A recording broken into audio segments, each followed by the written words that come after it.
Polsek Kemuning menangkap satu pelaku pencurian sepeda motor Sabtu 6 Februari 2016, di mana korban merupakan masih keluarga pelaku, yaitu Dedi Irawan.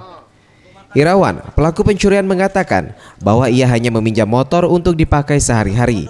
Namun karena adanya kebutuhan uang yang mendesak, ia terpaksa membawa lari sepeda motor tersebut dan mengambil BPKB untuk digadaikan tanpa pengetahuan korban. Motor memang di rumah kan, memang sore itu kan aku habis dibeneri STNK aku kan memang habis dibeneri. Pas malam tuh lagi timbul aja niat bayar utang tuh kan, udah ditepeni uang kan, bayar utang lagi ngadi ke motor ini. Utang apa kok? Utang main-main game lah, makan rokok kan, main game. Game apa kalau main? Game online lah.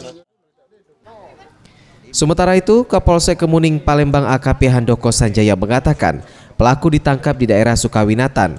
Berkat laporan korban yang melapor bahwa motornya diambil secara paksa, pelaku dijerat pasal 363 tentang pencurian dengan ancaman hukuman penjara 5 tahun.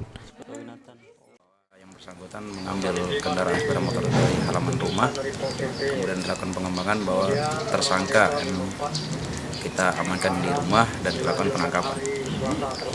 Itu yang dia curi motor siapa, Pak? Untuk informasi yang dicuri itu masih dari saudaranya, yang bersangkutan mengambil kunci langsung dari. Farel Dwi Satria, Sriwijaya TV.